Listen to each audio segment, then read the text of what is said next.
The mafia boss spilled wine on her blouse.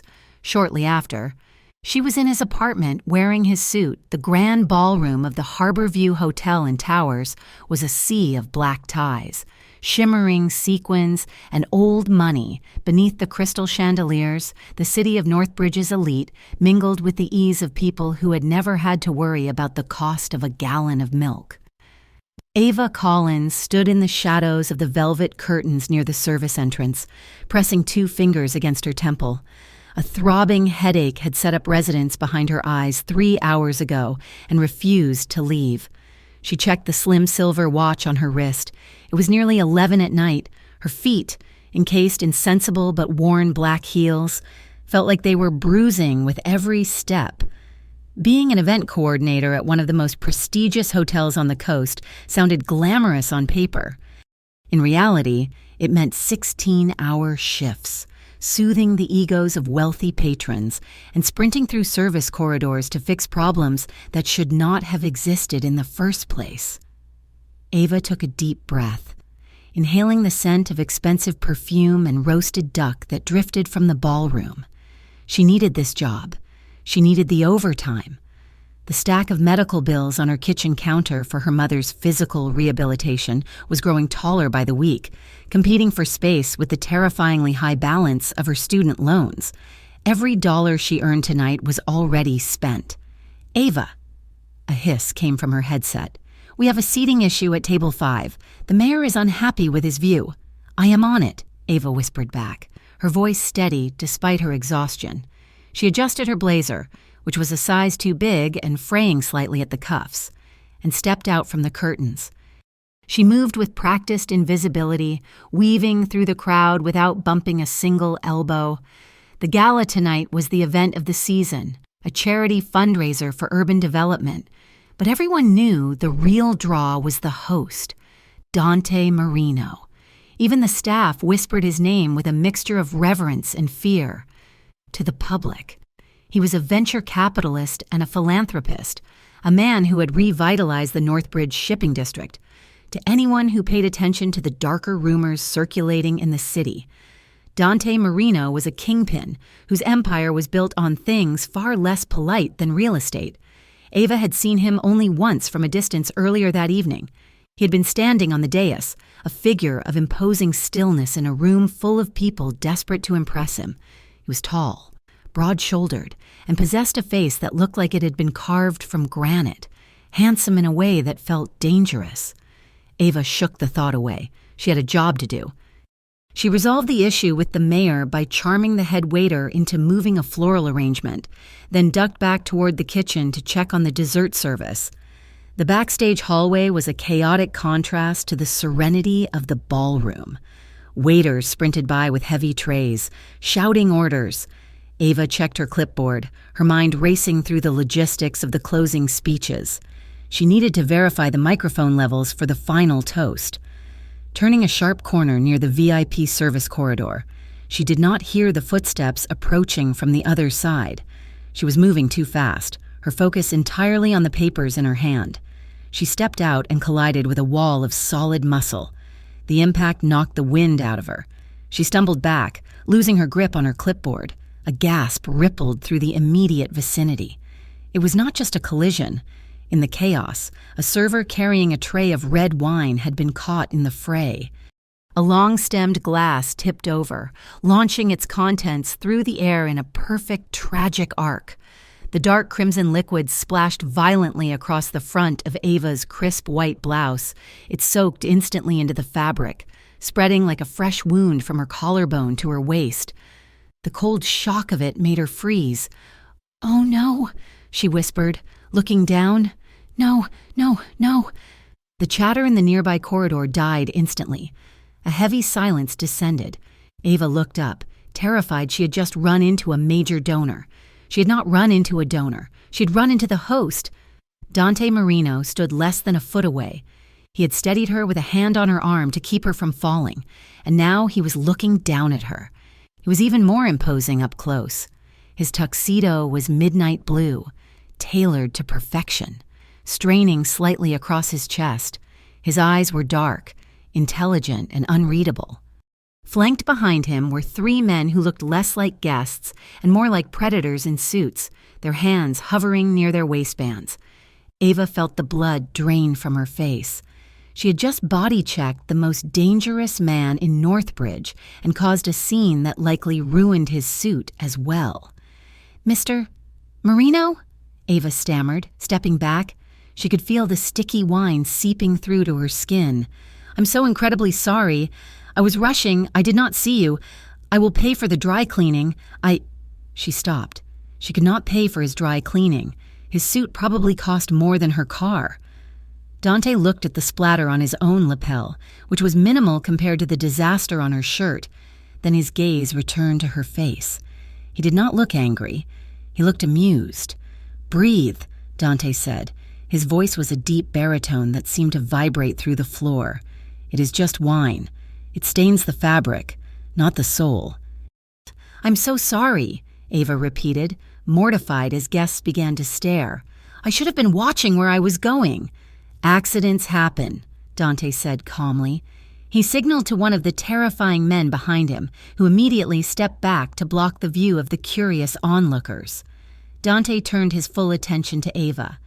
"You are shivering." "The wine is cold. I am fine." Ava lied, wrapping her arms around herself to hide the stain. "I will just go to the locker room and see if I can find a spare uniform. Please excuse me." "Nonsense," Dante said. It was not a suggestion. "The staff locker rooms are in the basement, and you will freeze before you get there. My apartment is just upstairs. You can clean up there." Ava blinked. "I could not possibly impose. I work here. Mr. Marino, it would be inappropriate." "I insist," Dante said, his lips curving into a faint, devastating smile. "Besides, it was my waiter who tripped. Technically, this is my fault. Come." He extended a hand. It was a gesture of old-world manners that felt at odds with the lethal energy radiating from his bodyguards. Ava looked at the security team, then back at Dante. She'd heard the stories. People who went into rooms with Dante Marino sometimes did not come out the same, but standing here, soaked in wine and humiliation under the scrutiny of the city's wealthiest gossips. She felt she had no choice.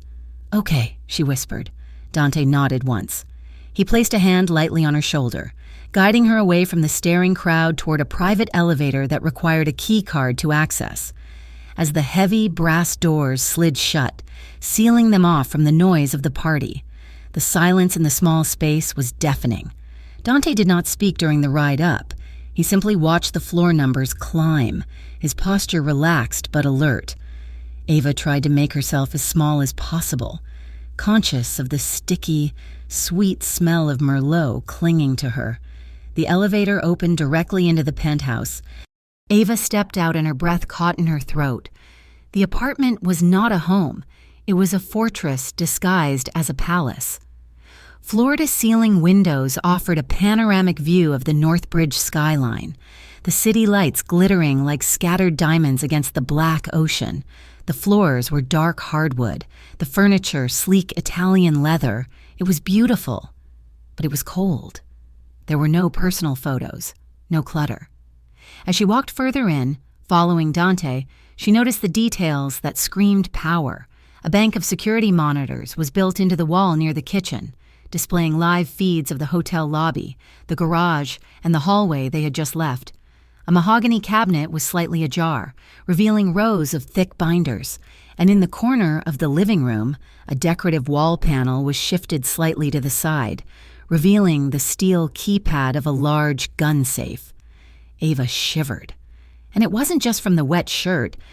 "The bathroom is through the master bedroom on the left," Dante said, gesturing down a hallway. "There are fresh towels. Leave your blouse outside the door. I will have my staff take it down to the laundry immediately." "Thank you," Ava said, her voice small. She retreated into the bathroom, which was larger than her entire kitchen. She peeled off the ruined blouse, washing the wine from her skin with trembling hands. When she opened the door a crack to put the shirt out, she found a hanger waiting on the handle. On it hung a crisp, white button-down shirt and a dark charcoal suit jacket. "I do not have any women's clothing here," Dante called out from the other room, his voice muffled by the wall. These will have to do. Ava hesitated, then reached for the clothes. The shirt was made of cotton so soft it felt like silk. It swallowed her frame, the hem hitting her mid-thigh. She rolled the sleeves up, buttoning it to the neck. She put the suit jacket on over it. It was massive on her, the shoulders extending far past her own, but it was warm and smelled faintly of sandalwood and tobacco. She looked at herself in the mirror. She looked ridiculous. And yet, wearing his clothes felt strangely intimate, like armor. She stepped out into the living room. Dante was standing by a wet bar, pouring amber liquid into 2 heavy crystal glasses. He had removed his own tuxedo jacket and rolled up his sleeves, revealing thick forearms corded with muscle. He turned as she entered. His hand paused in midair. His gaze started at her bare feet and traveled slowly up, taking in the way the shirt engulfed her, lingering on the V of her neck where the top button ended, and finally meeting her eyes. For a second, the mask of the polite businessman slipped. There was hunger in his look, raw and undisguised. It made Ava's heart hammer against her ribs. "You are swimming in it," Dante said softly, walking over to hand her a glass. "Water for you. You have had enough wine for one evening." Ava took the glass, her fingers brushing his. His skin was hot. "Thank you. I look like a child playing dress-up." Dante took a sip of his whiskey, his eyes never leaving her face. "No, you do not look like a child. You wear power well. Miss Collins, even when it is 5 sizes too big." Ava raised an eyebrow, emboldened by the whiskey smell and the surrealism of the night. "Is that what this is? Power? I thought it was just really expensive wool." Dante laughed. It was a genuine sound, deep and rich, surprising the bodyguard standing by the elevator. The guard blinked, clearly unused to seeing his boss laugh. "It is both," Dante said, leaning back against the sofa. "So, tell me, why is a woman as sharp as you running around my hotel looking like she carries the weight of the world on her shoulders?" "Because the world is heavy," Ava said, taking a sip of the water, "and gravity is expensive. Between student loans and medical bills, I do not have the luxury of gliding through life like your guests downstairs." Dante studied her. "Medical bills? My mother," Ava said, surprised she was answering. "She was in an accident last year. The rehab is extensive." Dante's expression softened, the hard lines around his eyes relaxing. "Family is a heavy burden, but a necessary one." "It is not a burden," Ava corrected him instinctively. "It is just life." "You are honest," Dante observed. "Most people in this room try to flatter me or lie to me. You just tell me the truth. It is refreshing." "I'm too tired to lie. Mr. Marino." "Dante," he corrected. "Call me Dante." The air between them grew thick, charged with a tension that had nothing to do with the spilled wine. Ava felt a pull toward him, a magnetic gravity that was terrifying. He was dangerous. Everything in this room shouted that he was a predator. And yet, looking at him now, she felt a strange sense of safety she had not felt in years. Suddenly, a sharp beep cut through the room. Dante's head snapped toward the security monitors. On one of the screens, the grainy black and white feed showed a service door in the basement being forced open. 2 figures in dark clothing were slipping inside. The warmth vanished from Dante's face instantly. The amused host was gone. In his place was a general going to war. His eyes turned into shards of ice. He pulled a phone from his pocket and pressed a single button. "Breach in the South Service corridor. 2 tangos, intercept them before they reach the kitchen. Quietly, I do not want the guests alarmed." He listened for a second, his jaw set hard. If they are Hale's men, send a message. If they are just thieves, break a hand and throw them out. He hung up and turned back to Ava. The transformation was terrifying. The steel beneath the charm was now fully exposed. "We are done," Dante said, his voice clipped. "I need to go downstairs. I will escort you out." "Is everything okay?" Ava asked, her voice trembling slightly. "Security issue.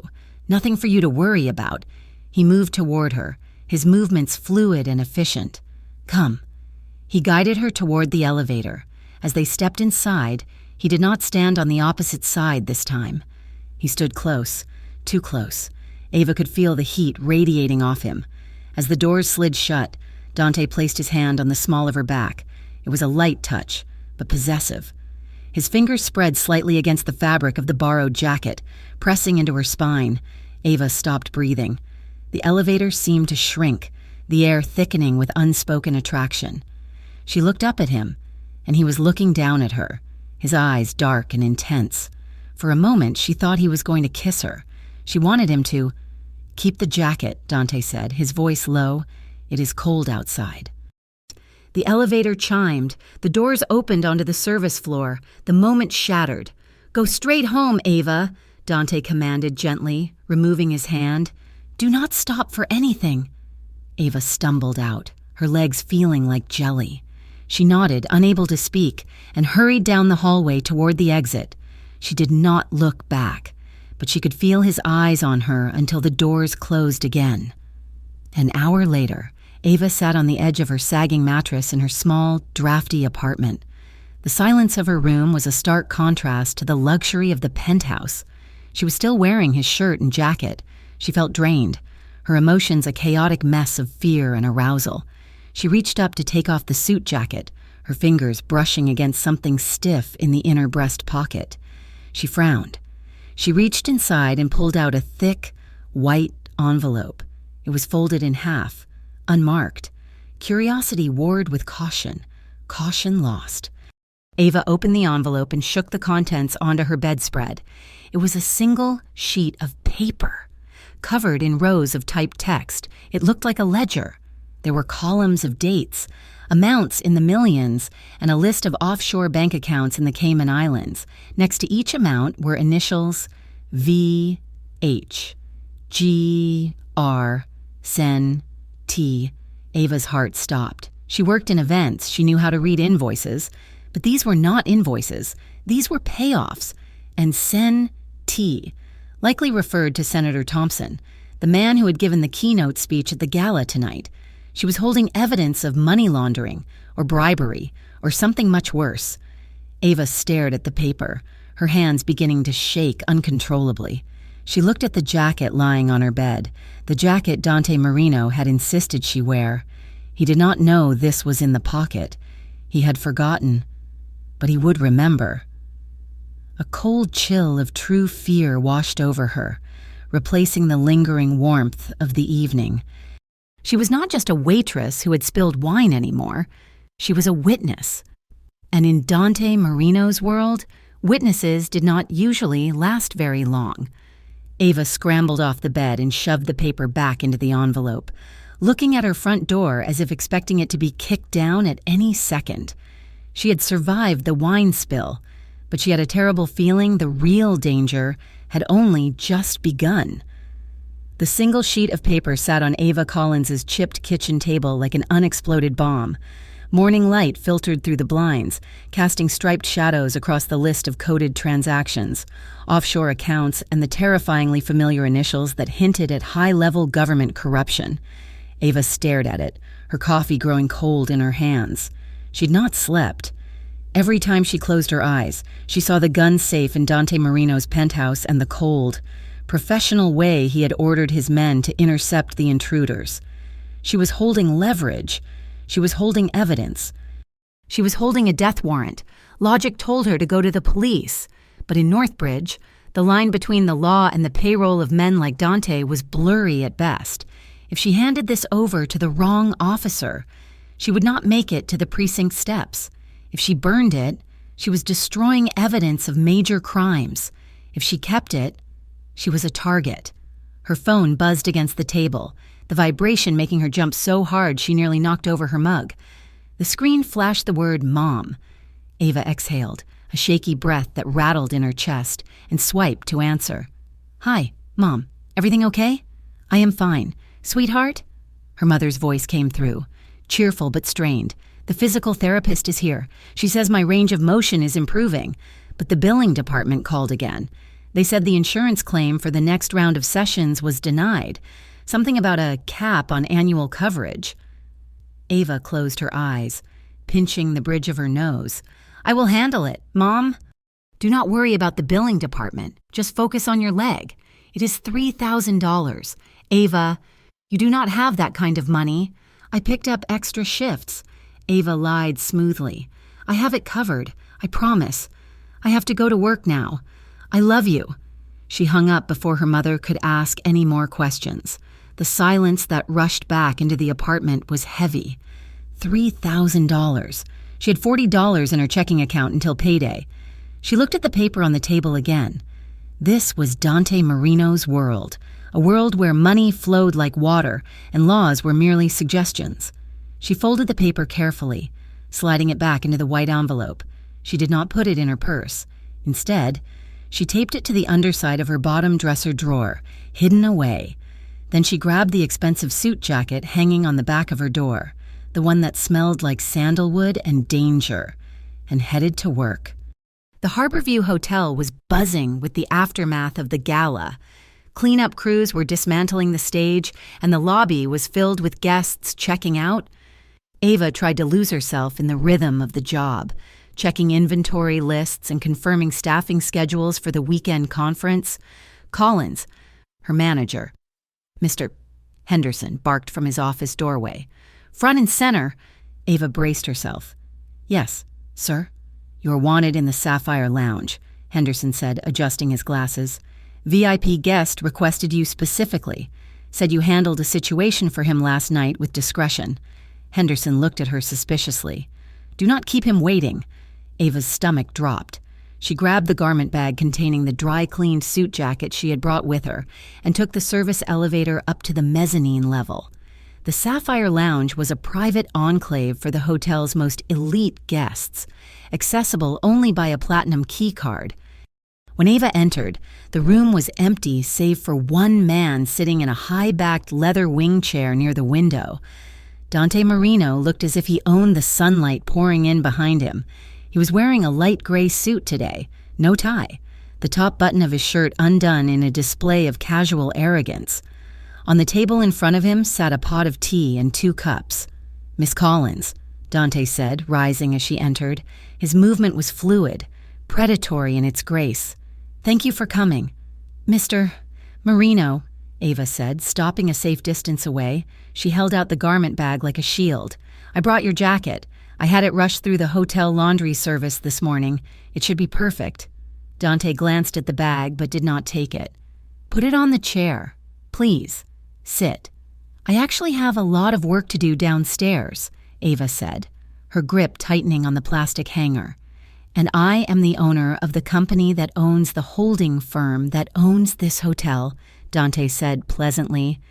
Which means, technically, you are working right now. Sit, have lunch with me. It was not a request. It was a command wrapped in velvet. Ava hesitated, then hung the bag on the coat rack and took the seat opposite him. Dante poured her a cup of tea. His hands were steady, large, and scarred across the knuckles, flaws that the expensive suit could not quite hide. You look tired, Dante observed, sliding a plate of delicate sandwiches toward her. Did the wine incident keep you up? The wine was fine, Ava said, ignoring the food. It was the gun safe and the paramilitary response team in your hallway that made sleep difficult. Dante paused, the teapot hovering in midair. A slow smile spread across his face. Direct, I told you last night. I like that about you. Most people would pretend they saw nothing. I am not most people, Ava said. And I am not stupid. You are not just a businessman. Dante, businessmen do not have armed guards outside their bathrooms. Dante set the teapot down. He leaned back, studying her with an intensity that made her skin prickle. No, I am not just a businessman. Northbridge is a city of wolves. Ava, I am simply the wolf that keeps the others from eating the sheep. I provide order, stability. You provide fear, Ava countered. Respect, he corrected. Fear is just a tool to achieve it. And what happens when the sheep get caught in the crossfire, Ava asked, thinking of the paper hidden in her drawer. What happens when regular people get hurt because your order involves violence? Dante's expression darkened slightly, but not with anger. It was something closer to regret. I try very hard to ensure that does not happen. My world is sealed off from yours. Last night was An anomaly.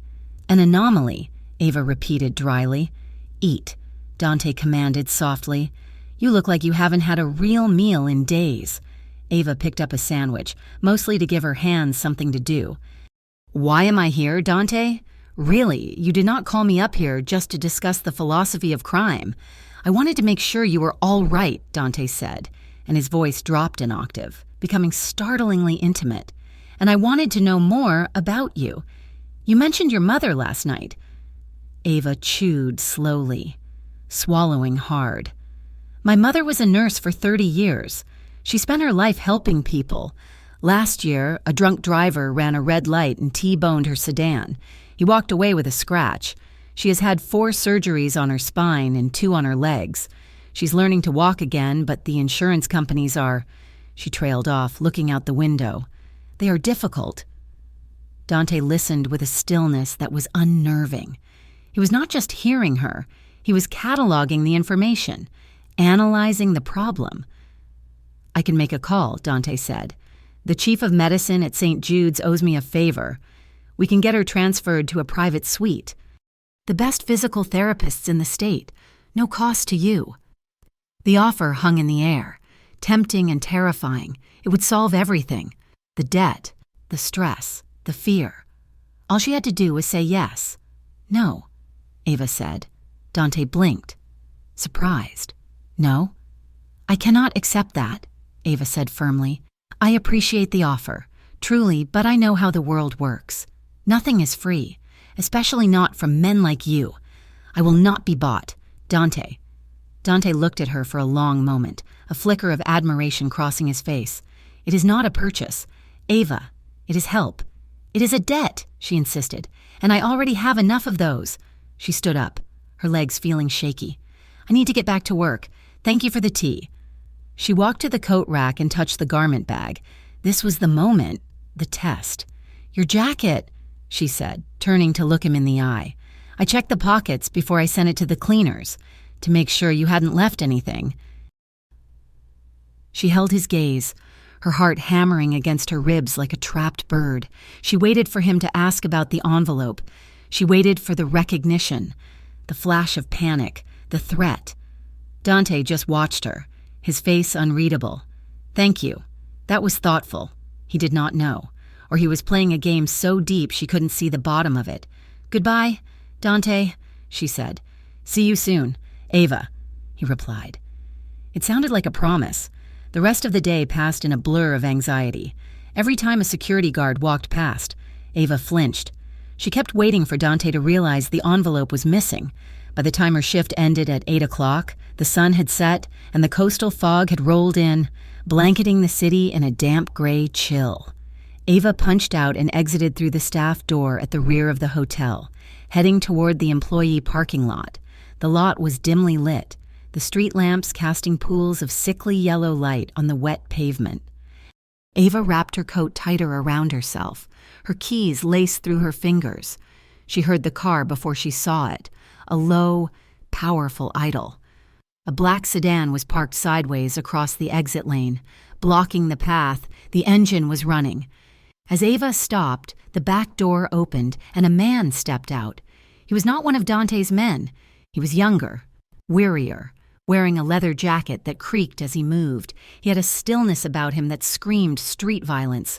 Ava Collins, the man said. He didn't ask, he stated. Ava took a step back, her hand gripping her pepper spray in her pocket. Who are you? The man smiled, but it didn't reach his eyes. He took a step toward her, invading her personal space. I am just a messenger. My boss hears things. He hears you have been spending time in the penthouse, getting cozy with the king of Northbridge.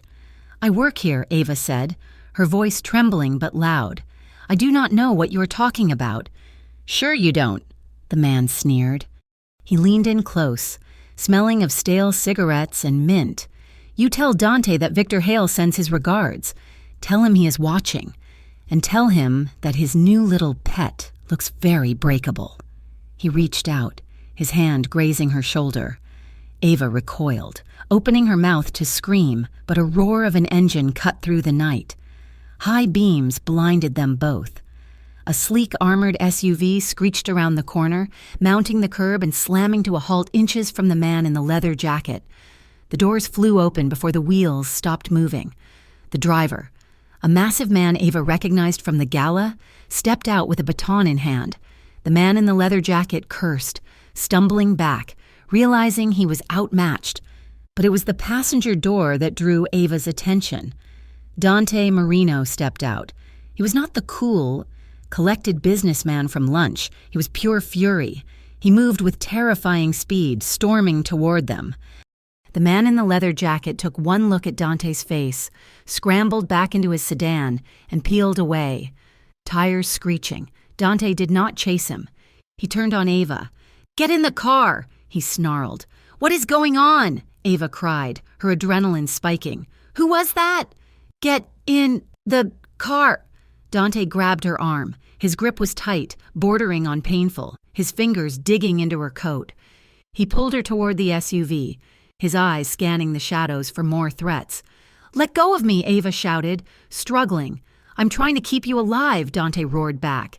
He practically shoved her into the back seat of the SUV and climbed in after her, slamming the door. "Drive," he ordered the driver.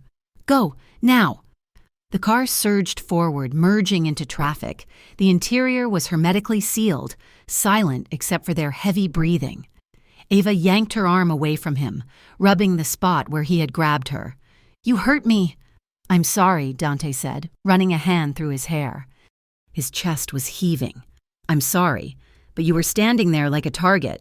"A target for what?" Ava demanded, turning to face him. "Who was that man?" "He mentioned a name. Victor Hale. He said I was your pet. What have you dragged me into?" Dante looked out the window. His jaw clenched so hard a muscle jumped in his cheek. "Victor Hale is a competitor. He wants my territory. He wants the shipping lanes, and he knows that the easiest way to get to me is to find my weak points." "And I am a weak point?" Ava laughed, a hysterical, sharp sound. "We have met twice. I spilled wine on you. How does that make me a part of this war?"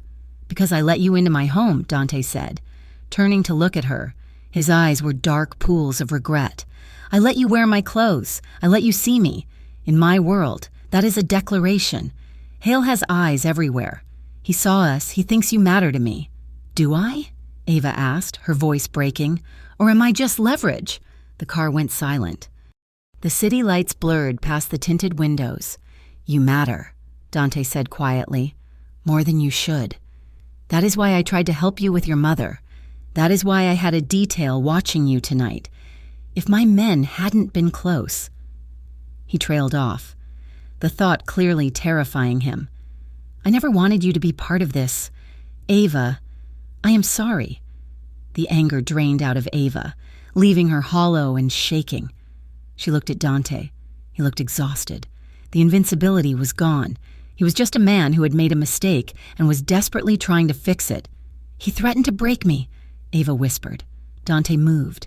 It was not the aggressive lunge from outside. He slid across the leather seat, closing the distance between them. "He will not touch you," Dante vowed, his voice a low rumble. "I will burn this city to ash before I let him put a hand on you." He reached out, his hand hovering near her face. Ava did not pull away. He gently touched her cheek, his thumb brushing away a tear she hadn't realized had fallen. His skin was rough, warm, and electric against hers. The air in the car changed, the fear evaporated, replaced by a sudden, overwhelming awareness of him, the smell of his cologne, the heat of his body, the intensity of his gaze. "Dante," she breathed. He leaned in slowly, giving her every chance to stop him. He paused inches from her lips, his eyes searching hers for permission. "Tell me to stop," he whispered. "Tell me to take you home and never speak to you again." "I can't," Ava admitted softly. Dante closed the gap. His lips met hers, and the world narrowed down to the point of contact. It was not a tentative first kiss. It was deep, hungry, and desperate. It tasted of danger and whiskey and inevitability. Ava's hands found the lapels of his suit jacket, clutching the fabric to anchor herself as the car turned a corner. Dante groaned low in his throat, one hand tangling in her hair, tilting her head back to deepen the kiss, while the other arm wrapped around her waist, pulling her flush against him. He kissed her like he was drowning, and she was the only air left in the ocean. For a moment, there were no incriminating papers, no hospital bills, no men in leather jackets. There was just the friction of his stubble against her chin and the overwhelming weight of his desire. Dante pulled back first. It clearly took a supreme effort of will. His forehead rested against hers, his breathing ragged. He kept his eyes closed for a second, centering himself, before opening them to look at her. "I cannot take you home," he said, his voice rough. "Not tonight. It is not safe. Hale knows where you live." Ava touched her swollen lips, her mind reeling.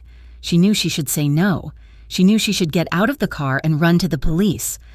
But she thought of the man in the parking lot, and then she looked at Dante, who was looking at her as if she were the most precious thing he had ever seen.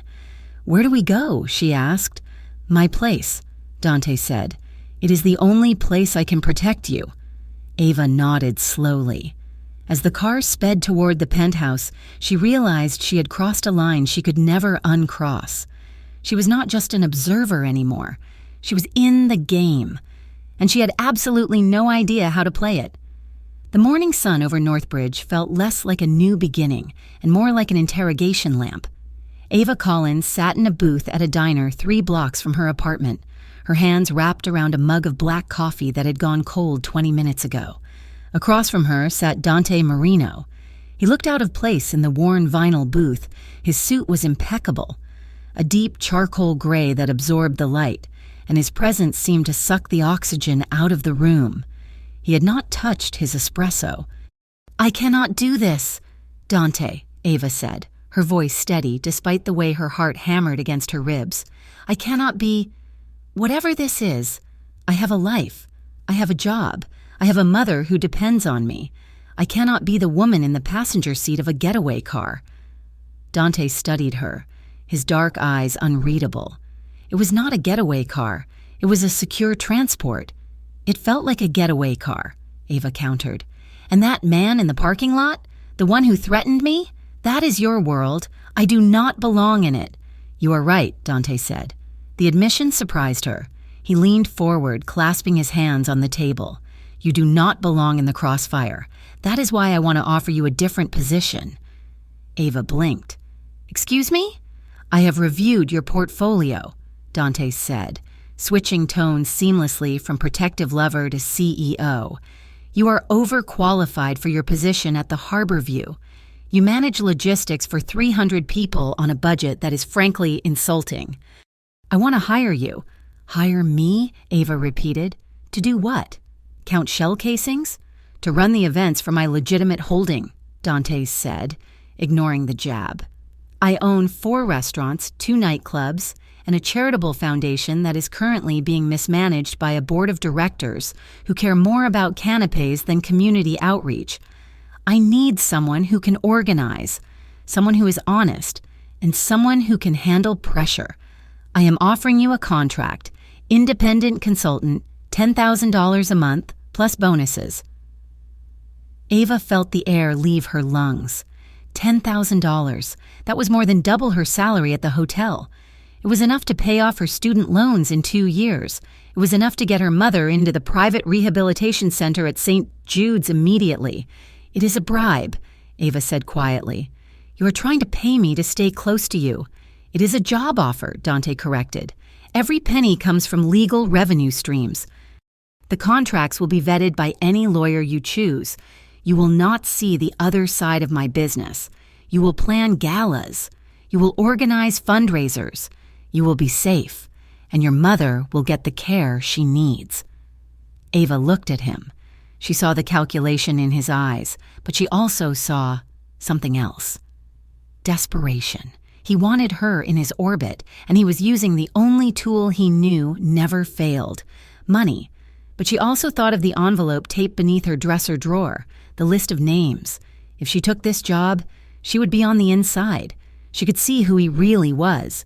She could figure out if the man who saved her in the parking lot was the real Dante, or if he was just a mask for the monster in the ledger. "Strictly business," Ava said. "I report to your board, not you, and if I see anything illegal, anything at all, I walk." Dante smiled, and it was the first time she had seen a genuine expression on his face all morning. Deal. Over the next 3 weeks, Ava learned that keeping emotional distance from Dante Marino was like trying to hold back the tide with a spoon. She threw herself into the work. It was demanding, fast-paced, and surprisingly fulfilling. She organized the opening of the Onyx, a jazz club downtown, and restructured the autumn fundraiser for the Marino Foundation. True to his word, Dante kept the business clean. Every vendor was paid on time, every permit was filed, but she could not avoid him. She saw him on Tuesdays when she visited the community center the foundation supported. She watched from across the room as he knelt beside Mrs. Moretti, a 90-year-old widow who ran the neighborhood bakery. Dante held her hand with a gentleness that made Ava's chest ache, listening intently as the old woman complained about the rising cost of flour. He didn't just listen. The next day, a supplier truck arrived at the bakery with 50 sacks of premium flour, paid in full. She saw him at the jazz club late one night after a planning meeting. He was in the back office, not counting illicit cash, but talking to a young busboy named Leo. Ava had paused outside the open door, hidden by the shadows. "School comes first," Dante was saying, his voice stern but kind. "You work the weekends. Tuesday and Thursday nights are for studying. I have already spoken to the bursar at the community college. Your tuition is handled. Mr. Marino, I cannot ask you to do that." The boy had stammered. "You didn't ask," Dante had replied. "I offered. Now get back to work." Ava had walked away quietly, her mind reeling. This was the man who had a gun safe in his living room. This was the man who had rivals threatening to break her. And yet, he was single-handedly holding up the roof of this community. The lines between good and bad, which had seemed so sharp when she found the ledger, were beginning to blur into a confused gray. She was falling for him. She knew it, and it terrified her. The breaking point came on a Friday night in late October. Ava had just wrapped up a charity auction at the Harborview. The event had been a massive success, raising over $200,000 for the local children's hospital. Adrenaline and exhaustion were warring in her blood as she took the elevator up to the rooftop bar. She needed a moment of silence before driving home. The bar was empty, the wind whipping off the ocean carrying the bite of approaching winter. Ava walked to the glass railing, looking out over the glittering sprawl of Northbridge. "You did good work tonight." She did not jump. She had felt him approaching, a prickle of awareness at the base of her neck. She turned to find Dante standing a few feet away. He had discarded his tie, his collar open to the night air. "The flower arrangements were wrong," Ava said, turning back to the view, "and the auctioneer drank too much champagne." "The hospital got their check," Dante said, moving to stand beside her. "That is what matters." They stood in silence for a long moment. The city noise was muffled up here, reduced to a distant hum. "Do you ever regret it?" Ava asked suddenly. "Regret what?" "The life," she said, gesturing vaguely at the city below. "The parts of it that pay for the tuition and the flour, but cost you your peace." Dante rested his forearms on the railing. He looked tired. "I regret that the world requires men like me to exist. I regret that my father died in a gutter because he tried to play by rules that the other side did not follow. But I do not regret having the power to protect the people I care about." He turned his head to look at her. "What about you, Ava? What do you regret?" "I regret that I cannot fix things," Ava whispered. "I regret that my mother is in pain and I can't take it away. I regret that I am standing here with you, knowing I shouldn't be, and yet I do not want to be anywhere else." The confession hung in the cold air. Dante moved then. He stepped behind her, blocking the wind with his body. He did not touch her, not yet. He just stood close enough that she could feel the heat radiating from him. "You are cold," he murmured. He shrugged off his suit jacket. The movement was slow, deliberate. He draped it over her shoulders, the heavy wool settling around her like an embrace. It was the same jacket she had worn that first night, the same scent of sandalwood and power. Ava closed her eyes, leaning back almost imperceptibly. Dante's hands settled on her upper arms, rubbing gently to warm her. I wish I could fix your mother's pain. Ava, I would trade every dollar in that vault to give you that. I know, she whispered. He lowered his head, his breath ghosting against her ear. I am trying, Ava, I am trying to clear the board. To make it so that I can stand next to you in the daylight and not worry about who is watching. The romantic tension was a physical weight, pressing the air from her lungs, the city lights reflected in the glass in front of them, making it look like they were suspended in the stars. Ava turned in his arms, her face tilting up to his. Ava, the voice was not Dante's. It was sharp, authoritative, and it shattered the moment like a hammer through glass. Ava spun around, the jacket slipping slightly from her shoulders. Standing near the entrance to the roof deck was Ethan Price, her ex-boyfriend. Ethan looked exactly as he had when they dated 3 years ago, square-jawed, blonde, and radiating a self-righteous intensity that used to make her feel safe but now just made her feel trapped. He was wearing a windbreaker with a federal badge clipped to his belt. Ethan? Ava gasped. What are you doing here?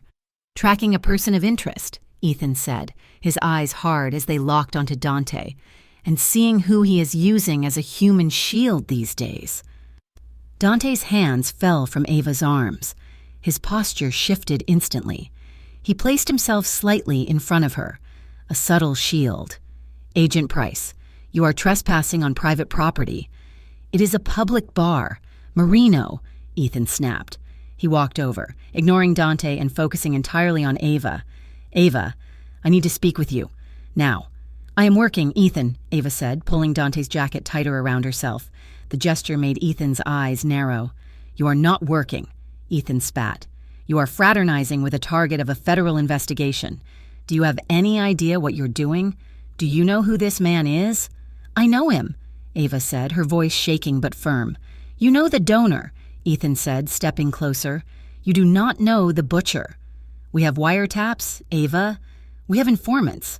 The noose is tightening. And anyone standing next to him when the platform drops is going to hang with him. Dante took a step forward. That is enough. Leave her out of this. Ethan laughed, a cold, humorless sound. You dragged her into this. Marino, you put the target on her back. He looked at Ava, his expression shifting to something pleading. Ava, listen to me. I know you. I know you are good, and I know you are observant. If you have seen something, if you have found anything that doesn't add up, you need to tell me. Now, before it is too late. Ava's heart stopped. The envelope, the ledger. Ethan's eyes bored into hers. You can walk away, Ava, but if you protect him, you are an accomplice. Do not throw your life away for a suit jacket and a paycheck. Get out, Dante said. His voice was quiet, deadly. Before I have security throw you off this roof. Ethan held Ava's gaze for one last second. I will be waiting. Ava, when you realize what he really is, call me. He turned and walked away, the door slamming shut behind him. Ava stood frozen. The wind felt freezing now. The warmth of the moment was gone, replaced by a sick, churning fear. Ethan knew. He suspected she had evidence. She was trapped between the man who made her feel alive and the man who could put her in prison. Ava, Dante said, reaching for her. Don't, she whispered, stepping back. I need to go home. She handed him the jacket, the fabric slipping from her fingers like water.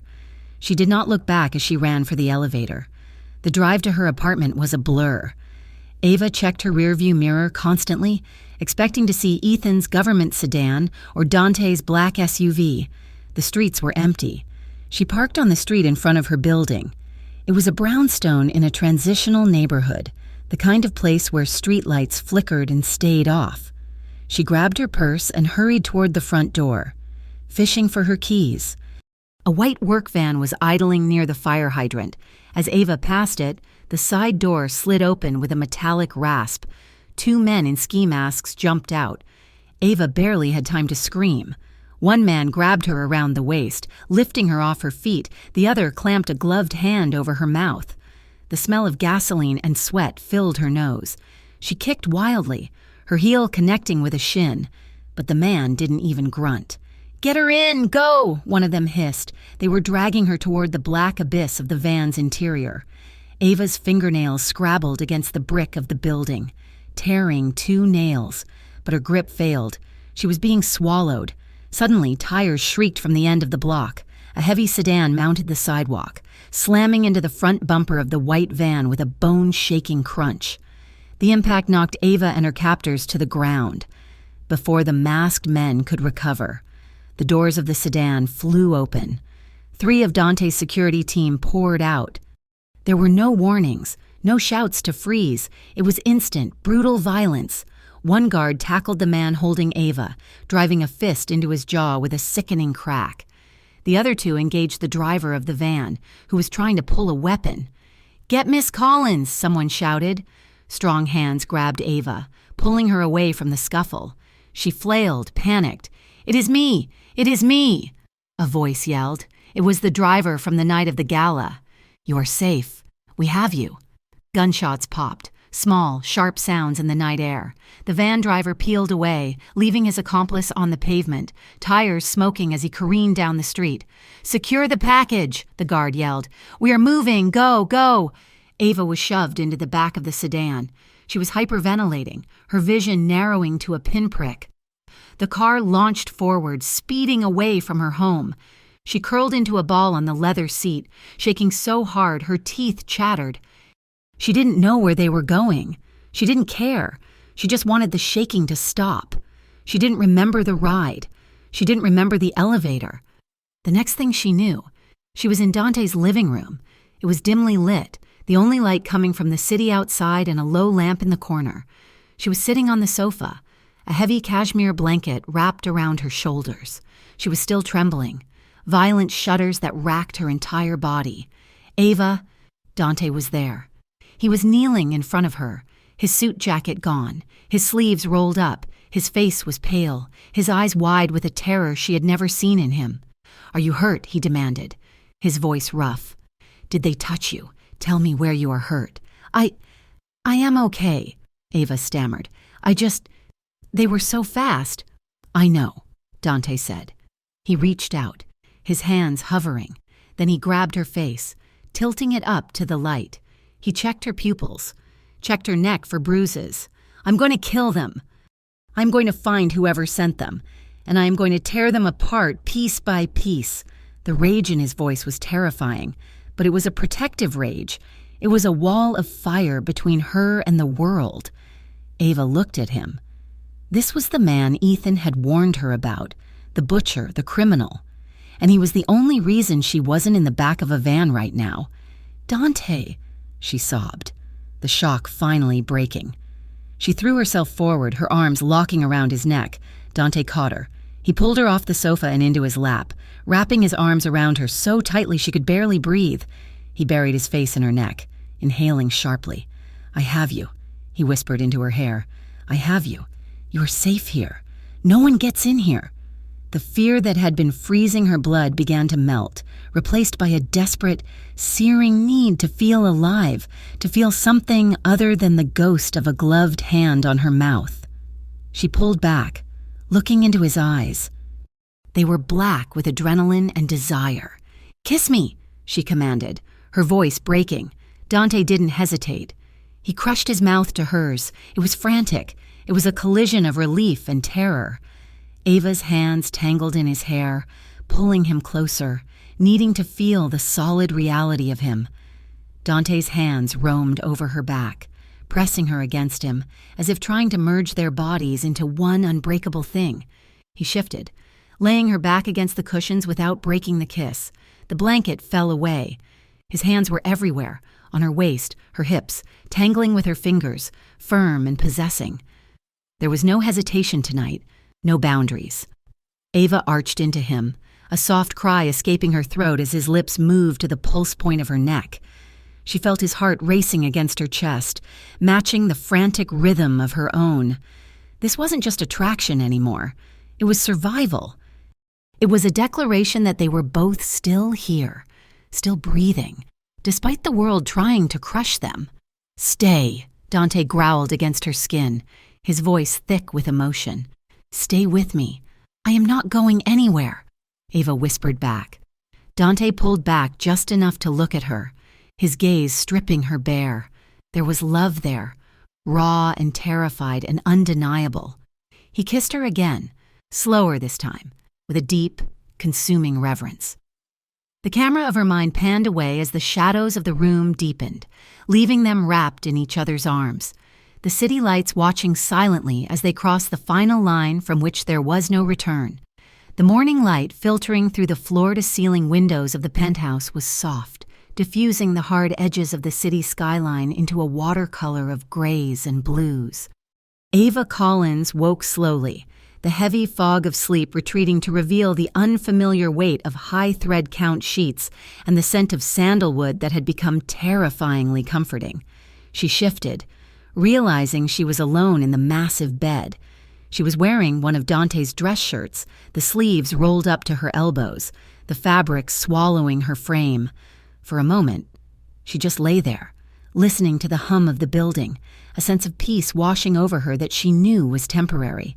"No," a voice cut through the silence. "I said clean it up. I do not care what it costs." Ava sat up, pulling the duvet around her waist. Dante was standing near the window, his back to her. He was already dressed in dark slacks and a fresh white shirt, though he had not put on a jacket or tie yet.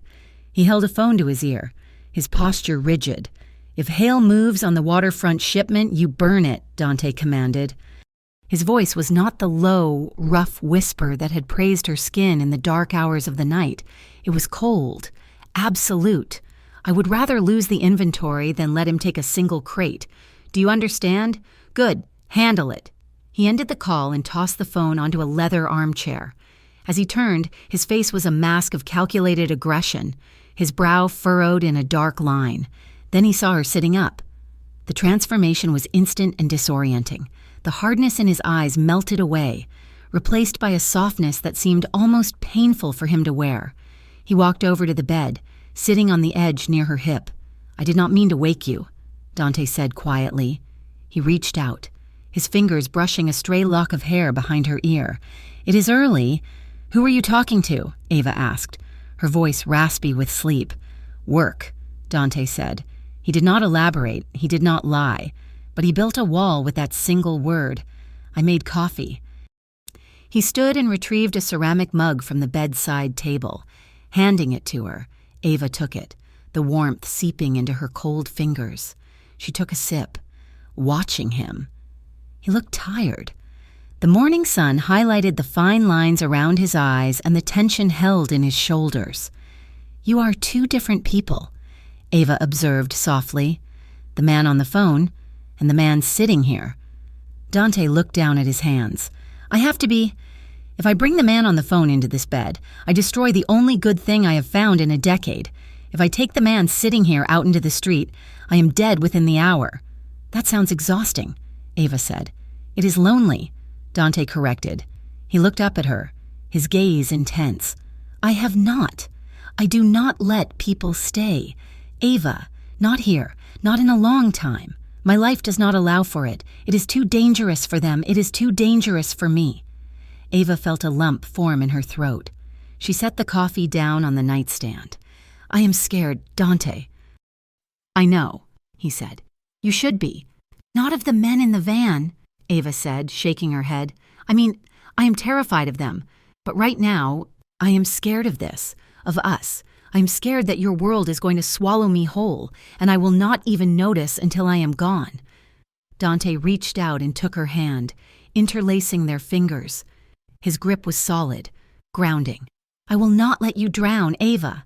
I told you, I will burn the city down before I let anything happen to you. But what if the fire burns me too?" she asked. Dante did not answer. He just brought her knuckles to his lips, kissing them with a reverence that made her heart ache. It was a promise, but they both knew it was a promise he might not have the power to keep. 2 hours later. Ava stepped out of a black town car in front of her apartment building. Dante had insisted on the escort, and a stone-faced security guard waited on the sidewalk until she was safely inside the lobby. She felt marked. The neighbors walking their dogs looked at the expensive car, then at her, their expressions curious and judgmental. Ava kept her head down, clutching her purse, and hurried to the elevator. When the doors opened on her floor, she stopped dead. Ethan Price was leaning against her doorframe. He looked terrible. His eyes were bloodshot, his suit rumpled, as if he had spent the night in his car. When he saw her, he straightened, his gaze darting immediately to the clothes she was wearing, the same outfit she had left in yesterday morning. He knew she hadn't come home last night. "Ethan," Ava said, her voice tight. "You cannot be here." "I was worried," Ethan said. His voice was brittle. "I heard about the attempted abduction. The police report was vague.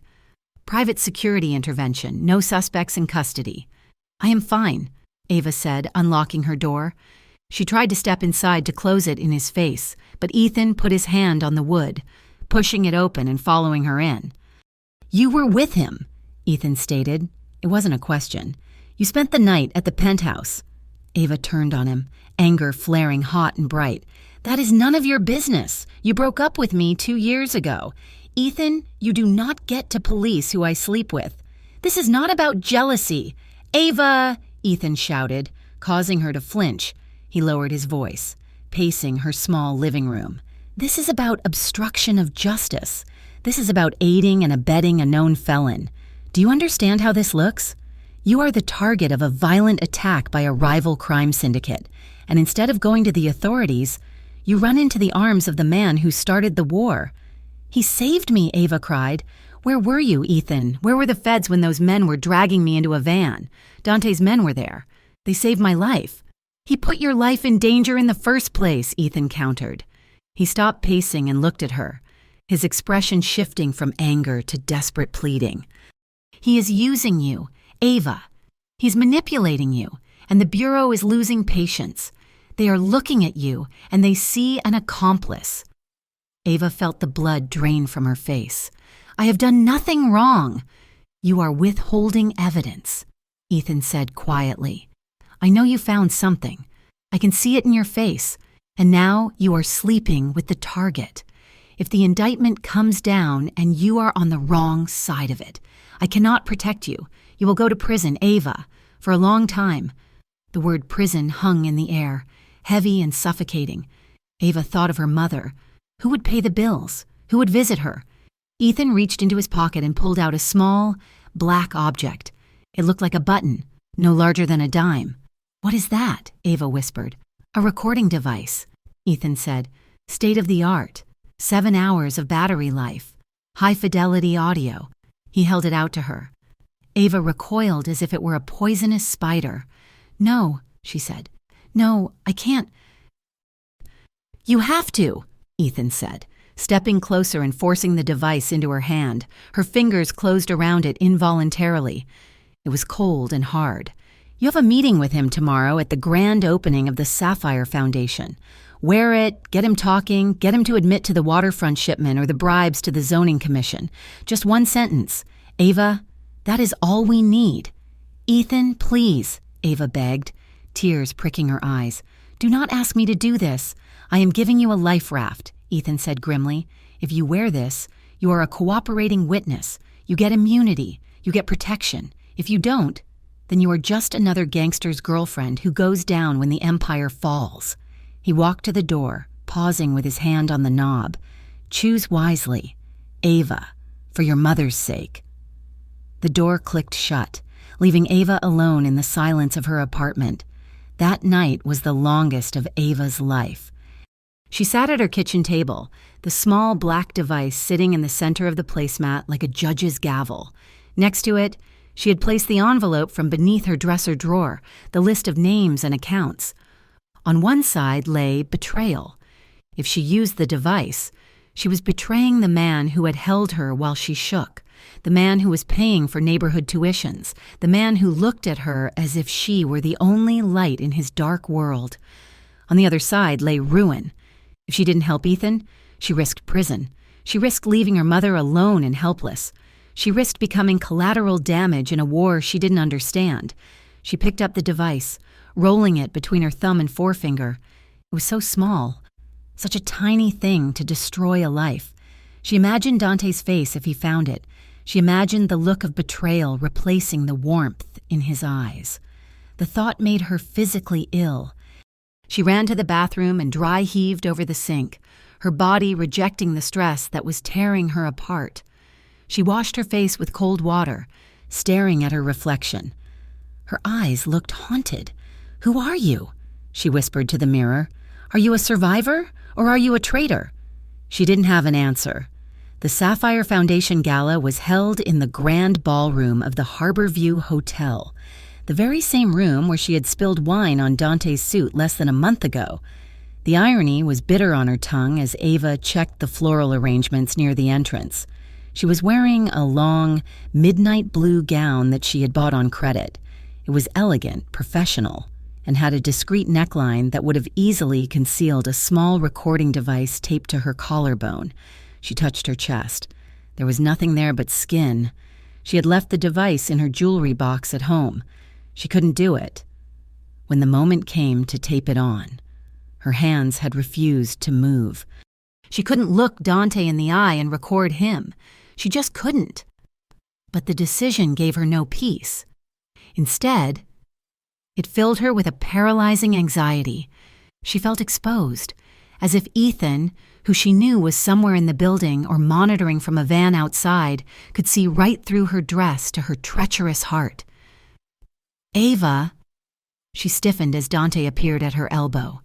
He looked devastating in a black tuxedo, the perfect image of the benevolent host, but his eyes were sharp, scanning the room before settling on her. "Dante," she said. She tried to smile, but it felt brittle, like cracked plaster. "The turnout is good. We are over capacity. You did an excellent job," Dante said. He moved to kiss her cheek. A customary greeting, but Ava flinched. Pulling back slightly, Dante froze. He didn't comment on it, but his eyes narrowed by a fraction of an inch. "Dance with me." "I'm working," Ava said quickly. "I need to check the caterers." "The caterers are fine," Dante said. He took her hand. His grip was firm, warm, and possessive. "Dance with me." He pulled her onto the floor before she could protest. The orchestra was playing a slow waltz, the notes heavy and melancholic.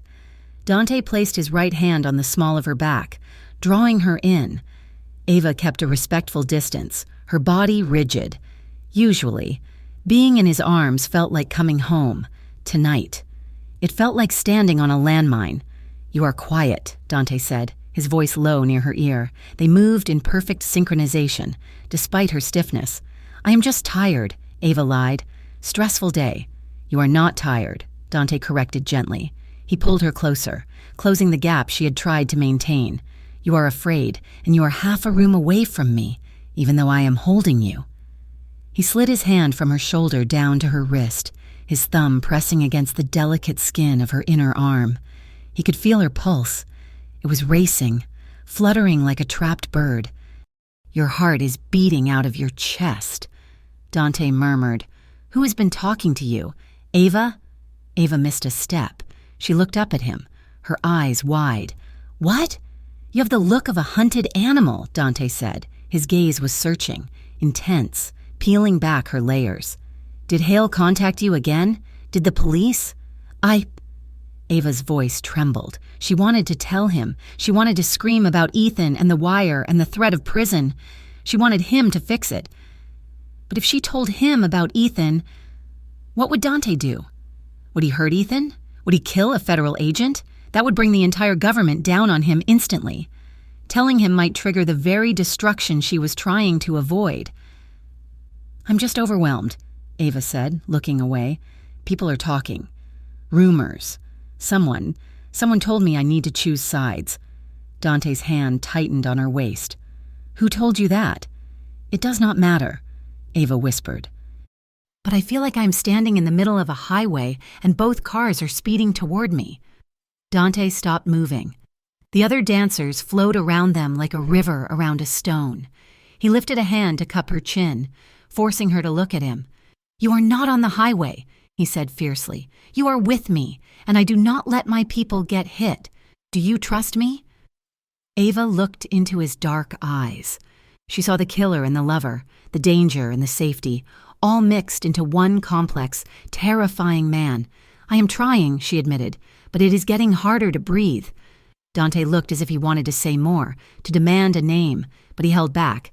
He nodded once, accepting her non-answer for now, and resumed the dance. But the air between them remained charged, thick with the secrets she was keeping. Later that evening, the gala was winding down. Ava had retreated to the back corridors of the hotel to oversee the breakdown of the silent auction tables. She needed air. She needed space. She turned down a service hallway, heading for the loading dock, when she heard voices coming from a slightly ajar door, the security office. "I do not want excuses." It was Dante. His voice was not the controlled baritone of the ballroom.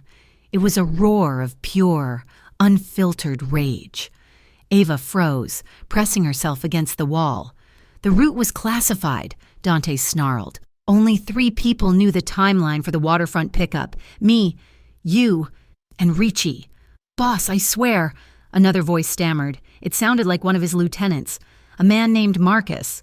"I did not say a word. It wasn't me." "Then it was Ricci?" Dante asked, his voice dropping to a terrifyingly calm level. "Because the feds were waiting. Marcus, they were waiting at the dock 5 minutes before the truck arrived. That is not a coincidence. That is a leak." "Maybe. Maybe they have a wire on the docks?" Marcus suggested weakly. "No," Dante said. "The info came from inside. I can smell it." And there was a heavy thud, like a fist hitting a desk. Ava flinched. "Find the leak, Marcus," Dante commanded. "Turn this organization inside out. Check phone records. Check bank accounts. If I find out someone is selling me to the feds, I will make them pray for a quick death. Do you understand?" "Yes, boss. Understood. Get out." Ava covered her mouth with her hand to stifle a gasp. She backed away slowly, her heart pounding so hard she thought it would crack her ribs. "I will make them pray for a quick death." He was talking about traitors. He was talking about people who helped the feds. Technically, she hadn't helped them yet. She hadn't worn the wire, but she had the evidence. She had the ledger. She was withholding the truth from him, in his eyes. Was she any different from Ricci or Marcus? If he found the recording device in her apartment? If he found out Ethan had gotten to her? Ava turned and ran. She ran down the hallway, past the startled kitchen staff, and out the back exit into the cool night air. She didn't stop until she reached her car, fumbling with her keys with shaking hands. Back in the safety of her apartment, the silence was deafening. Ava paced the floor, her heels clicking rapidly on the hardwood. She felt like she was suffocating. She went to her jewelry box and pulled out the recording device. Then she went to the dresser and ripped the envelope from the underside of the drawer. She threw them both on the coffee table, the small black disc, the white envelope. They were physical manifestations of her doom. She sank onto the floor, pulling her knees to her chest. Sobs ripped through her, ugly and jagged. She was trapped. Ethan was right. Dante was a dangerous man. She had just heard him threaten torture and death to a subordinate. He was a criminal. He was violent.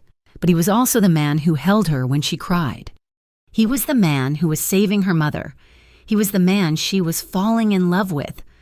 "What do I do?" she sobbed into the empty room. "Please, someone tell me what to do." She reached out and touched the cold paper of the envelope. She realized with a sinking certainty that she couldn't stay in the middle of the highway any longer. The cars were too close. She had to move. But whichever way she jumped, she was going to get hurt.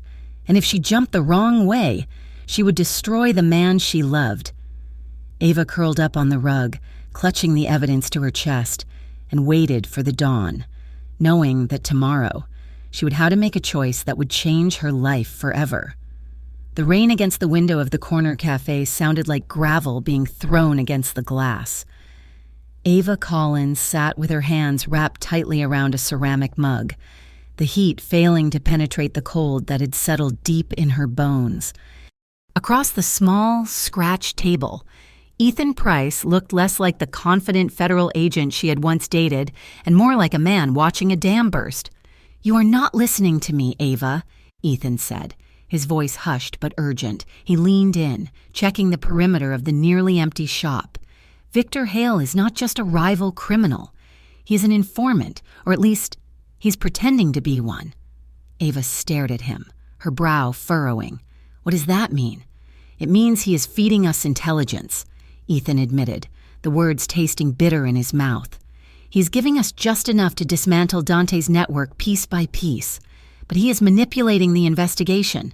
He's painting Dante as the sole threat to the city while he consolidates power in the vacuum. And the Bureau is buying it because they want a headline."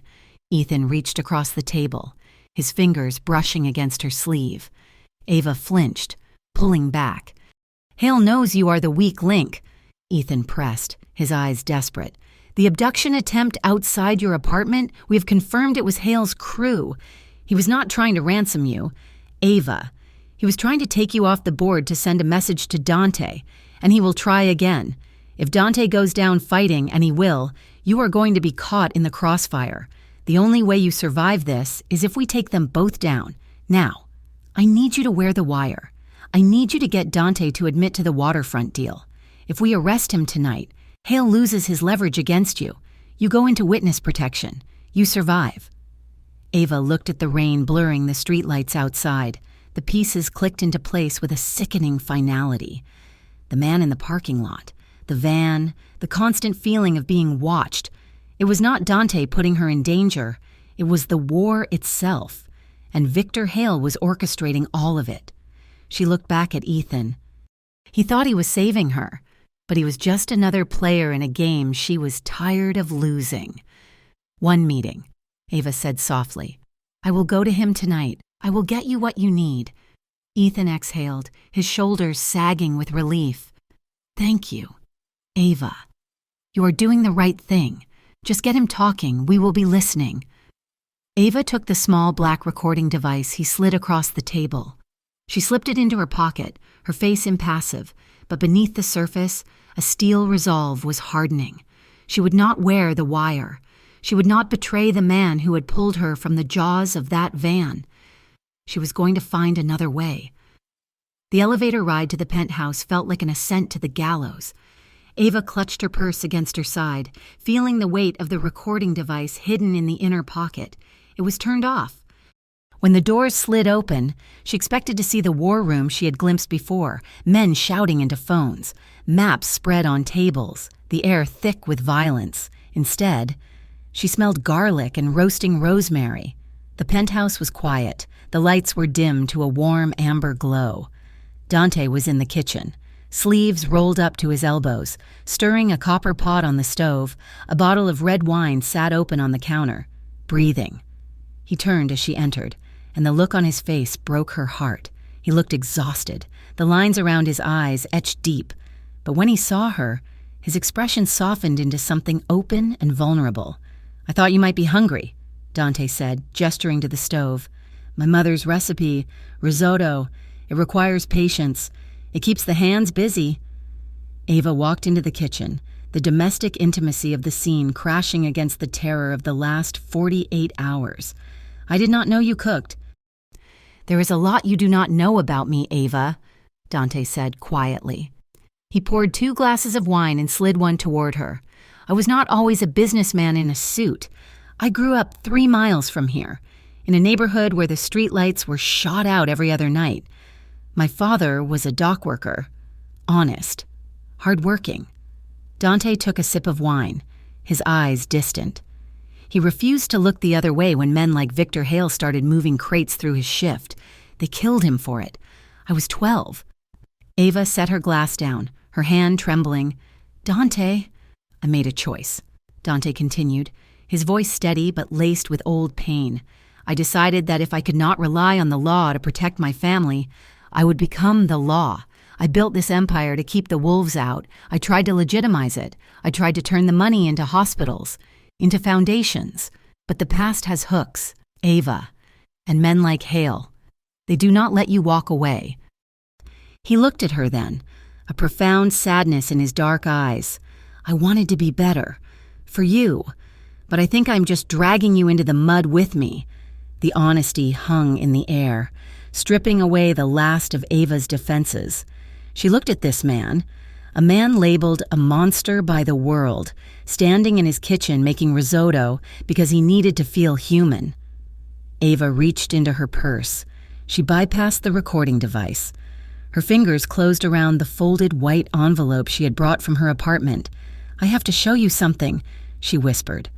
She pulled out the envelope and the recording device, placing them both on the marble countertop. Dante looked at the small black disc. He knew instantly what it was. He didn't reach for a gun.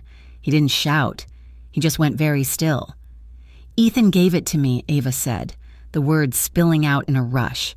"He told me that if I didn't get you to confess, I would go to prison. He said Victor Hale is working the feds, manipulating them to take you out. He said it is the only way I survive." She pushed the envelope toward him.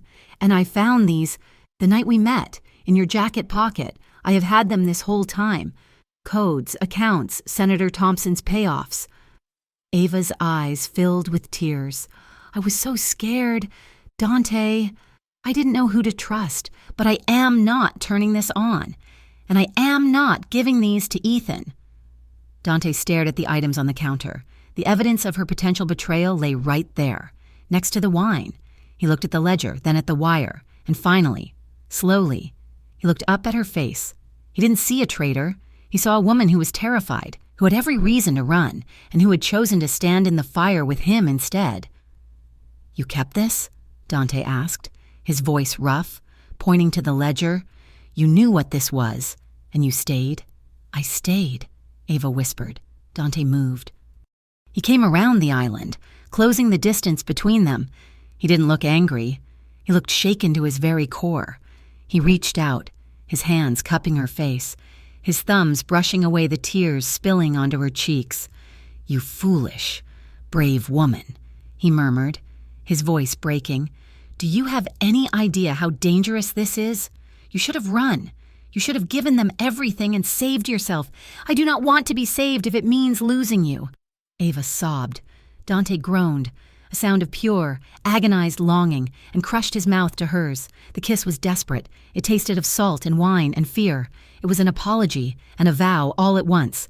Dante held her as if she were the only solid thing in a disintegrating world, his fingers tangling in her hair, pulling her closer until there was no air left between them. He lifted her onto the edge of the counter, stepping between her legs, needing to be closer still. The dinner was forgotten. The war outside was forgotten. There was only this room, this light, and the terrifying realization that they were willing to die for each other. "I love you," Dante whispered against her lips, the confession torn from his chest. "I love you, and I'm going to get us out of this." He carried her to the bedroom, not with the swagger of a conqueror, but with the reverence of a man holding a miracle. In the sanctuary of his room, with the city watching through the glass, they came together with a fierce, blinding intensity. It was not just physical. It was a conversation spoken in skin and breath. Ava traced the jagged white scar running down his ribs, a map of his violent history, and kissed the skin over his beating heart. Dante worshipped her, his hands firm and possessive, yet terrified to bruise. He murmured promises against her neck, swearing to rewrite their ending, to scrub the blood from his ledger, to be the man she deserved. When the storm passed, leaving them tangled in the sheets, Dante pressed his forehead to hers, their breathing slowly sinking in the quiet dark. "I will fix this," he promised, his voice a rough vibration against her skin. "I will find a way." The morning sun brought clarity, sharp and cold. They sat at the kitchen table. The uneaten risotto cleared away, replaced by a map of the city and the ledger Ava had kept hidden. Dante was dressed, his focus razor sharp. The lover was gone, the strategist was back. But this time, he was not working alone. "Hale is feeding the feds lies to steer them toward me," Dante said, tracing a line on the map. "But we can use that. We can feed them the truth to steer them toward him." "Ethan wants a confession," Ava said, her hand resting on Dante's arm. He wants to hear you admit to the shipment coming in at the docks tonight. Then we will give him one, Dante said, a dangerous glint in his eye. But not the one he expects. This shipment, it is not mine. It is Hale's. He's using my old routes to bring in heavy weaponry, military grade. He plans to arm his crew for a takeover immediately after the feds arrest me. Ava's eyes widened. So if you tell Ethan where the shipment is, and I frame it as a peace offering, Dante finished. I tell him I am out. I tell him I am giving him the biggest fish in the sea. Hale. But you are still implicated, Ava pointed out anxiously.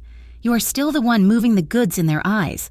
I have to be the bait, Dante said grimly. Hale has to believe I am there to oversee the transfer. The feds have to believe I am there to be arrested.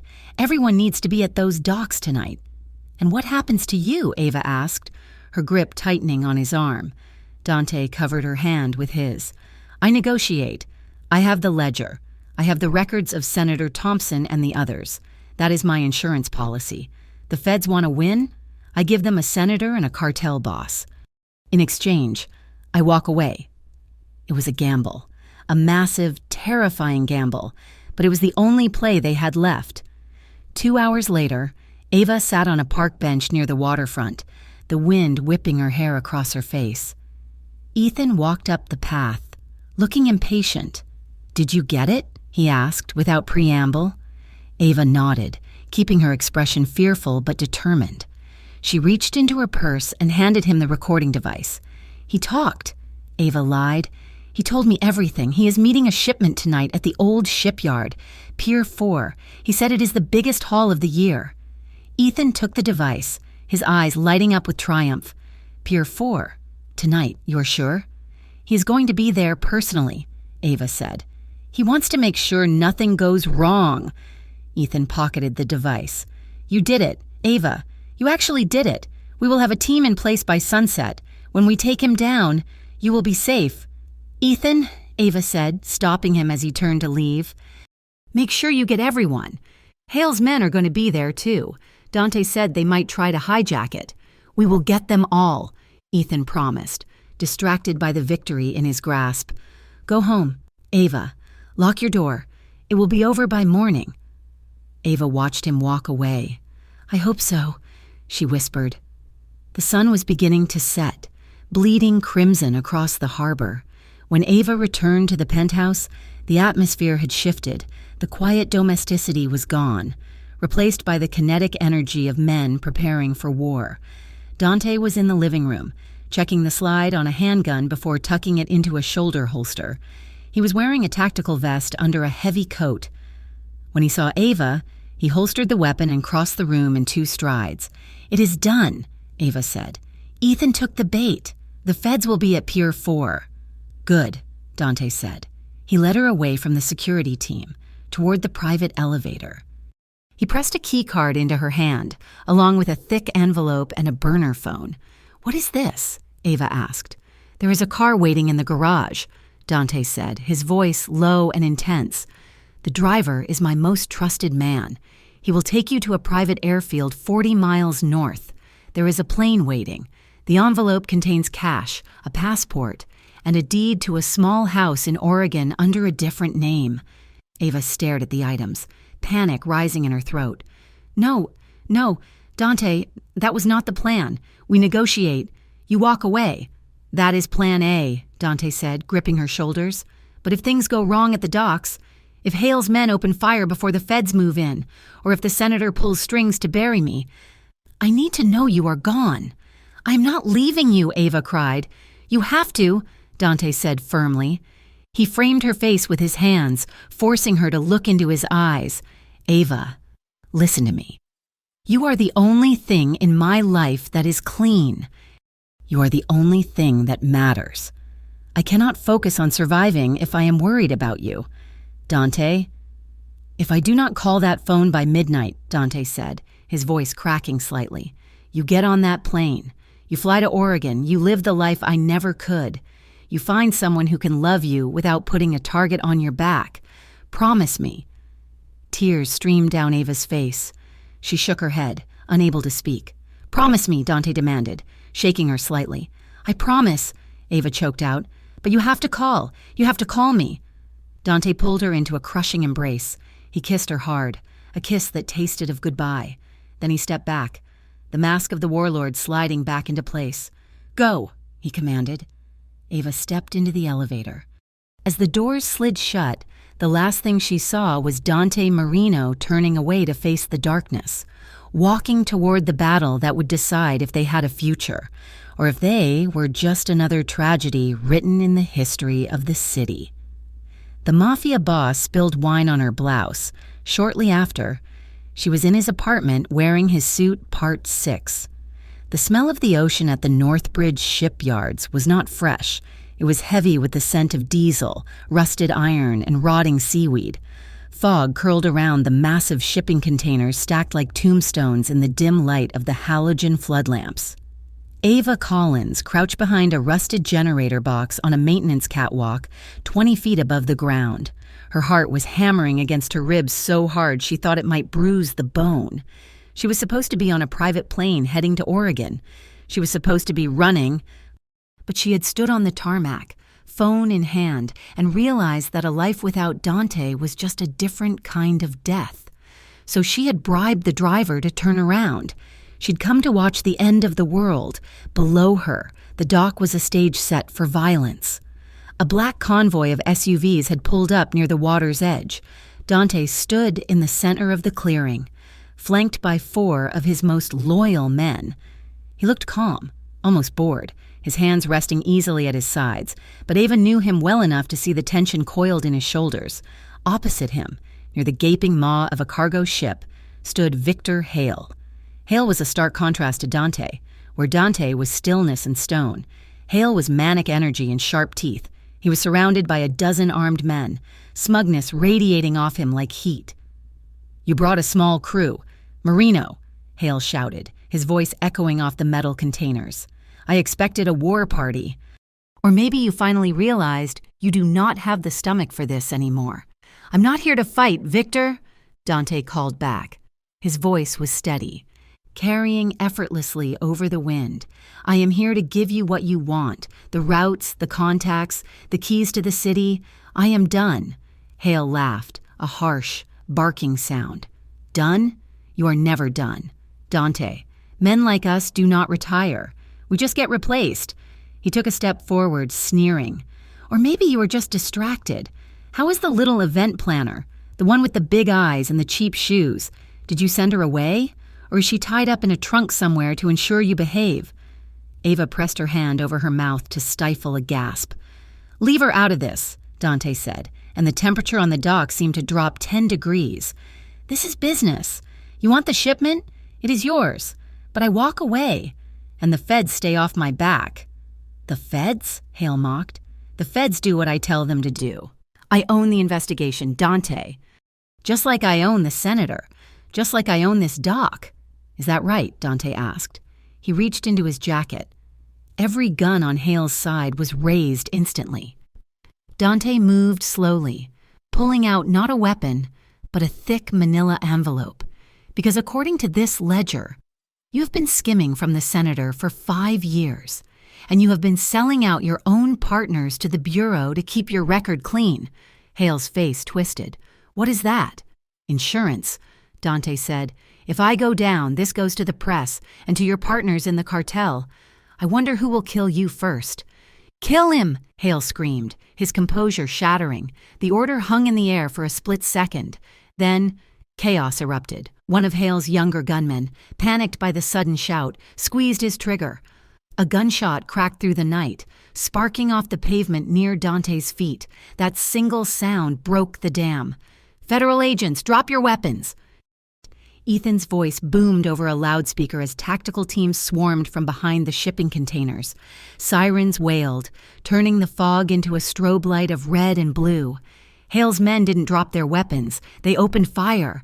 The dockyard turned into a war zone. Muzzle flashes lit up the dark corners like lightning storms. Ava watched in horror as Dante's men returned fire, moving with disciplined precision to cover their boss. Dante was moving toward cover, firing his handgun with controlled bursts. Then She saw it. Dante saw one of his men, the young one, Leo, whom he was putting through college, stumble in the open without hesitation. Dante shoved the boy behind a concrete barrier. In that brief second of exposure, a bullet found him. Dante jerked back, his shoulder twisting violently. He didn't fall, but Ava saw the pristine white of his dress shirt suddenly bloom with a dark, wet crimson stain. "Dante!" Ava screamed, the sound torn from her throat before she could stop it. The sound of her voice cut through the noise of the firefight.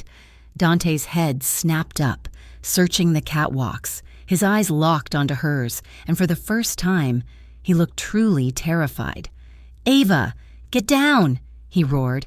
But Ava wasn't looking at him anymore. She was looking at the shadows near the water. Victor Hale was sprinting toward a small speedboat docked at the end of the pier, and running with him, covering his retreat, was a man in a police uniform. Ava looked toward the federal line. Ethan was pinned down behind a cruiser, shouting orders, completely unaware that his primary target was slipping away with the help of a corrupt officer. Ava made a choice. She scrambled to her feet, abandoning her cover. "Ethan," she screamed, pointing frantically. "The boat! He is running to the boat!" Her voice drew every eye in the vicinity. Hale stopped, looking up at her with pure hatred. He raised his weapon, aiming directly at the catwalk. "No!" Dante yelled. Dante abandoned his cover. He sprinted across the open ground, ignoring the bullets kicking up dust around his feet. He moved with the desperation of a man who had nothing left to lose but her. Hale fired. The bullet pinged off the railing inches from Ava's hand. She ducked, scrambling toward the ladder. "Get her!" Hale shouted to the corrupt officer. "She is the leverage! Grab her!" Ava slid down the ladder, hitting the ground hard. She was cut off from the feds. Hale changed course, rushing toward her, his eyes wild. He was going to use her as a human shield to get to the boat. She turned to run, but she was cornered against a stack of crates. Hale lunged for her, his hand reaching for her throat. A dark blur collided with him.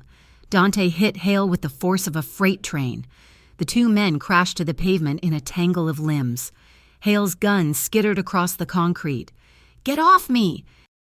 Hale shrieked, striking out. Dante didn't say a word. He drove a fist into Hale's face, then another. It was not elegant. It was the brutal, efficient violence of a man protecting his heart. "Drop it, federal agents!" Ethan and his team swarmed the circle, weapons drawn. The corrupt officer who had tried to help Hale threw his hands up, surrendering as he realized the game was over. Hale lay groaning on the ground, his nose broken, blood streaming down his face. Dante rose slowly at his knees, his breath coming in ragged gasps.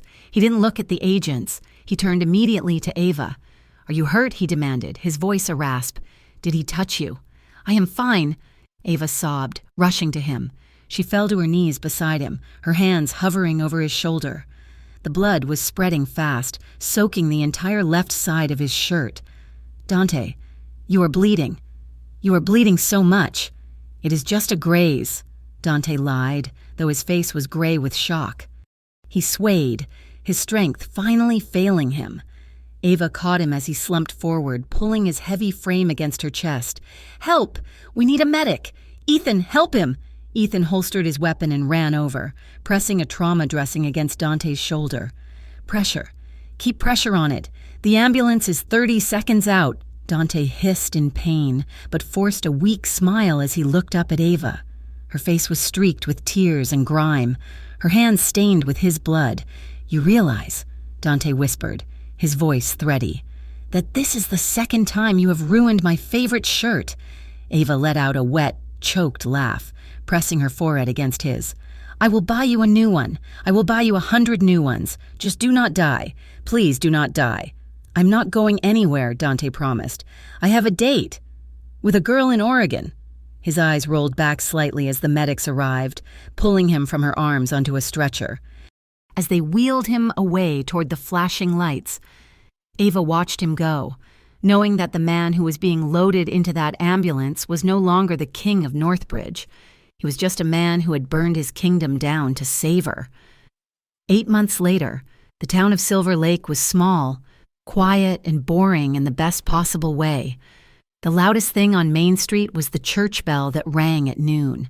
It was a place where nobody locked their doors and nobody asked questions about the past. Ava walked up the gravel driveway of a small, white, clapboard house that sat near the edge of the water. She was carrying 2 bags of groceries. The air smelled of pine needles and fresh rain, a stark difference from the diesel fumes of the city she had left behind. She walked up the steps to the porch. A man was sitting in a rocking chair, looking out at the lake. Dante Marino looked different. The sharp, predatory edge was gone, replaced by a quiet calm.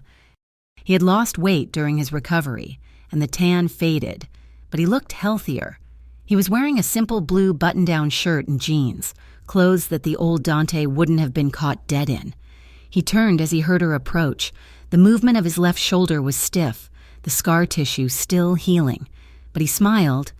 It was a real smile, one that reached his eyes without any shadows behind it. "Hey," he said softly. "Hey yourself," Ava replied, setting the grocery bags on the porch swing. "Did you finish the porch rail?" "I did," Dante said, "and I fixed the leak in the kitchen sink. I am becoming quite the handyman. It is amazing what you can learn when you're not running a criminal empire." Ava laughed, walking over to him. "The plea deal suits you." It had been a long road. Dante had spent 2 months in the hospital and another 4 in federal custody. He had given Ethan everything: the ledger, the recordings his lieutenant had made of the corrupt officials, and testimony that put Victor Hale away for 3 consecutive life sentences. In exchange, Dante was given a new name, a reduced sentence of time served, and a lifetime of supervised parole in a sleepy town where the feds could keep an eye on him. He had lost his money. He had lost his power. He had lost the penthouse and the suits and the prestige, and he had never been happier. Dante stood up. He reached for something draped over the back of the rocking chair. It was a suit jacket, charcoal gray, expensive wool, one of the few things he had kept from his old life. He walked over to Ava and gently draped it over her shoulders. The familiar weight settled around her, smelling faintly of cedar and the man she loved. "You know," Dante said, his voice dropping to that low rumble that still made her knees weak, "I was looking at you walking up the drive, and I realized something." "What is that?" Ava asked, clutching the lapels of the jacket. "You always did look better in my clothes than I did," he teased, his eyes soft with adoration. Ava smiled, tears stinging the corners of her eyes. "I think I am going to keep this one." "It is yours," Dante said. "Everything I have is yours. It is not much anymore, but it is yours. It is everything," Ava whispered. She stepped into his space, dropping her hands from the lapels to fist them in the fabric of his simple shirt. Dante wrapped his arms around her, pulling her flush against him. He held her tightly, anchoring himself to her, anchoring himself to this new, quiet life they had fought so hard to build. There were no bodyguards watching from the perimeter. There were no rivals waiting in the shadows. There was just the sound of the wind in the trees and the beating of their hearts. Dante lowered his head and kissed her. It was slow and deep, a kiss that tasted of peace. When they broke apart, Ava turned and picked up the grocery bags. She walked to the front door, wearing the oversized suit jacket of a former mafia boss, looking like a queen. "Are you coming?" she called back over her shoulder. "I bought ingredients for risotto. I expect you to teach me this time." Dante watched her go, a look of profound awe on his face. He shook his head slightly, marveling at the strange, beautiful turn his life had taken. He was just a man who had spilled wine on a stranger in a crowded room, and somehow, against all odds, he had been lucky enough to be forgiven for it. "I'm coming," Dante called out. He walked into the house, closing the door firmly on the past, ready to start dinner. Thank you so much for listening to this story. It has been a journey taking Ava and Dante from that first accidental collision in the hallway to their quiet life by the lake. I would love to hear from you. Please leave a comment down below and tell me where you are listening from today. If you enjoyed this story and want to hear more tales of danger, passion, and redemption, please make sure to subscribe to Mafia Romance Stories. Share your thoughts on the ending in the comments.